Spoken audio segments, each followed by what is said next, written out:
வணக்கம்.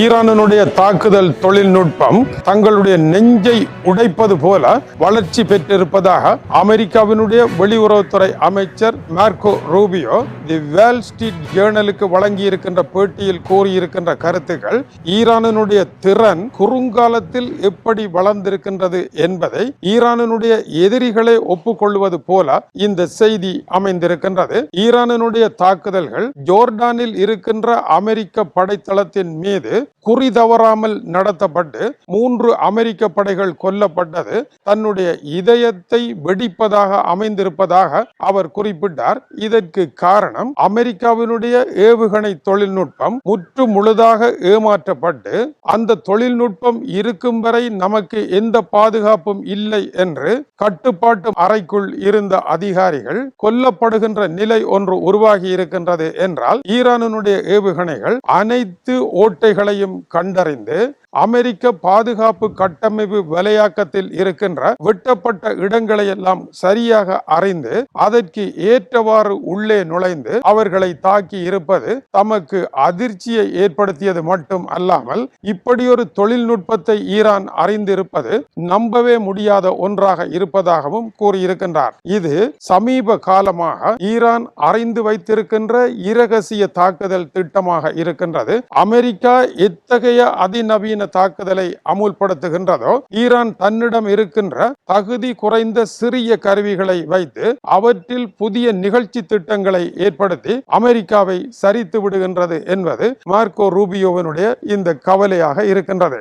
இது குறித்து ஜோர்டான் நாட்டினுடைய முன்னாள் படைத்துறை தலைவர் குவாசிம் மஹ்மூத் தெரிவித்த கருத்து ஈரானை பொறுத்தவரையில் 2 பெரும் முன்னேற்றங்களை அது அடைந்திருக்கின்றது. உதாரணமாக அமெரிக்க தாக்குதல்களிலோ இஸ்ரேலிய தாக்குதல்களிலோ ஏவுகணைகளையும் ஆளில்லா விமானங்களையும் இரண்டையும் ஒன்றாக இணைத்து தாக்குதலை நடத்தக்கூடியவாறு திட்டம் வகுக்கப்படவில்லை. ஆனால் காப்பியையும் தேநீரையும் கலக்கக்கூடாது என்று கருதி இருப்பது போல அமெரிக்காவும் இஸ்ரேலும் இருக்க இரண்டையும் கலந்து புதிய ஒரு தாக்குதலை அவர்கள் உருவாக்கி ஏவுகணைகளும் ஆளில்லா விமானங்களும் இணைந்து செயற்பட்டு தாக்குதலை நடத்துகின்ற பொழுது அமெரிக்காவினால் எதுவும் செய்ய முடியாமல் இருக்கின்றது என்று அவர் அமெரிக்காவினுடைய பலவீனத்தை குறிப்பிட்டார். இரண்டாவது பெரிய பலவீனம் அமெரிக்காவினுடையது ஈரானுடைய பெரிய வளர்ச்சி என்னவென்றால் ஈரானுடைய ஏவுகணைகள் ஈரானில் இருந்து புறப்பட்டு இதுவரை காலமும் வந்தது போல ஒரு நேர்கோட்டு வழியில் பயணத்தை மேற்கொள்ளவில்லை. அமெரிக்காவினுடைய பேட்ரியாட்டிக் ஏவுகணை எதிர்ப்பு பீரங்கிகள் ஈரானுடைய ஏவுகணைகளை சுட்டு வீழ்த்துவதற்கு புறப்படுகின்ற பொழுது 30-40 கிலோமீட்டர்கள் தொலைவிலேயே ஈரானுடைய ஏவுகணைகள் தங்களுடைய திசையை மாற்றி வேறு திக்கில் ஓட ஆரம்பிக்கின்றன. இப்படி ஓடுகின்ற பொழுது அமெரிக்காவினுடைய பேட்ரியாட்டிக் ஏவுகணை சிஸ்டத்தினால் எதுவும் செய்ய முடியாமல் இருக்க அந்த ஏவுகணைகள் குறி தவறாமல் மறுபக்கமாக சுற்றி வந்து இலக்கை தாக்குகின்றன. இதனால் எதுவுமே செய்ய முடியாத ஒரு சூழ்நிலை ஏற்பட்டிருக்கின்றது. இது சாதாரணமாக செய்ய முடியாது. சீனாவினுடைய உளவு சேட்டலைட் போன்ற அதி சிறந்த தொழில்நுட்பங்கள் இருந்தால் மட்டுமே இத்தகைய ஏவுகணை தாக்குதலை நடத்திவிட முடியும் என்றும் அவர் குறிப்பிடுகின்றார்.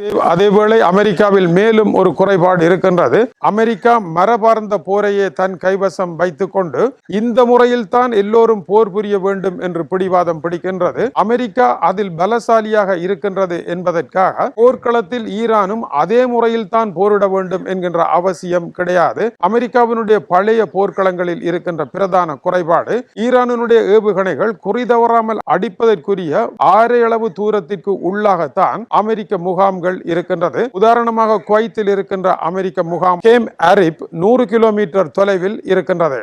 இதை இலகுவாக ஈரானினால் தாக்க முடியும். இரண்டாவது, பஹ்ரைனில் இருக்கின்ற கடல் படை தளம் 200 கிலோமீட்டர் தொலைவில் இருக்கின்றது. இதையும் ஈரான் அடிக்கடி தாக்கி அளிக்க முடியும். மூன்றாவதாக, கட்டாரில் இருக்கின்ற அமெரிக்காவினுடைய படைத்தளம் வெறும் 300 கிலோமீட்டர்கள் தொலைவில் தான் இருக்கின்றது.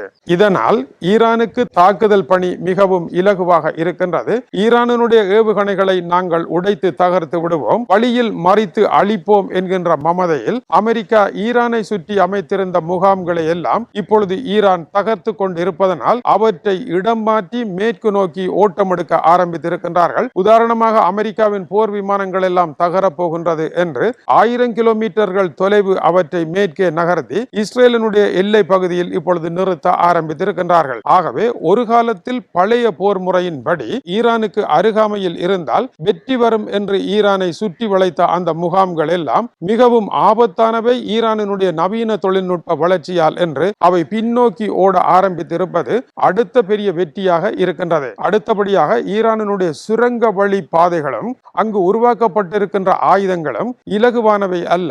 அமெரிக்கா இஸ்ரேல் கணக்கு பண்ண தவறியவையாக இருக்கின்றன.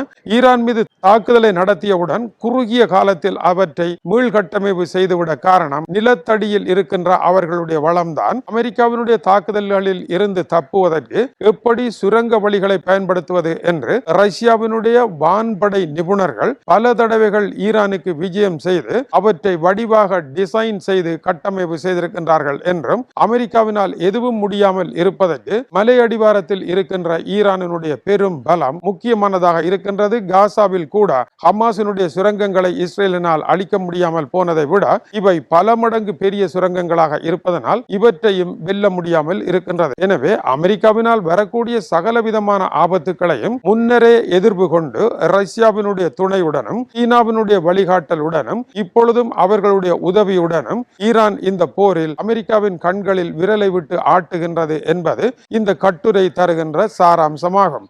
எப்படி ஜெர்மனியினுடைய அதிநவீன டாங்கிகளை வெல்ல முடியும் என்பதை ரஷ்யா கண்டுபிடித்ததோ பக்கவாட்டால் சென்று அவற்றை சரித்து விட்டால் எந்த பெரிய தொழில்நுட்பமும் சரிந்து விழுந்து அழிந்துவிடும் என்பதை ஜெர்மனியினுடைய புதிய ரக டாங்கிகளை தகர்த்து ரஷ்யா காட்டிய வெற்றி ஜெர்மனியின் தொழில்நுட்பத்தில் விழுந்த அடியாகும். எல்லா விதமான தொழில்நுட்பத்திலும் ஒரு பெரும் ஓட்டை காணப்படுகின்றது. 100% அது சரியானது அல்ல. அந்த தவறுகளை சரியாக அடையாளம் கண்டு ஈரான் போர்க்களத்தில் விளையாடுகின்ற காரணத்தினால் அமெரிக்காவினால் எதையும் செய்ய முடியவில்லை. டைனோசர் என்கின்ற பெரிய விலங்குகள் கழுத்து நீளமாக இருந்த பொழுது சிறிய விலங்குகள் அதனுடைய கழுத்தை கடித்து போரில் தோற்கடித்தது போல அமெரிக்காவினுடைய மரபார்ந்த போர் முறையானது தன்னுடைய தோல்வியையும் பின்னடைவையும் காணுகின்ற ஒரு இக்கட்டான காலத்தில் அமெரிக்க அதிபர் அதை எப்படி மீட்டெடுக்க போகின்றார் என்பது ஈரான் போரின் சவாலாக இருக்கின்றது. வரலாறு காணாத பெருந்தொகையான படைகள் பெரும் பெரும் டைனோசர்கள் போல இப்பொழுது மத்திய கிழக்கு முழுவதிலும்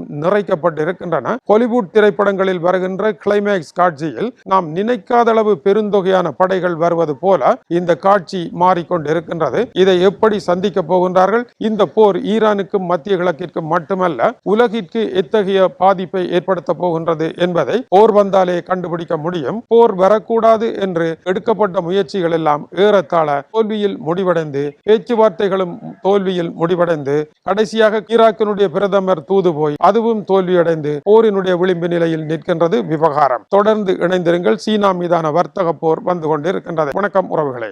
நன்றி உறவுகளே. இது போன்ற வீடியோகளை பார்வையிட சுந்தூஸ் முகமது இம்தியாஸ் என்ற யூடியூப் சேனலை சப்ஸ்கிரைப் செய்யும்.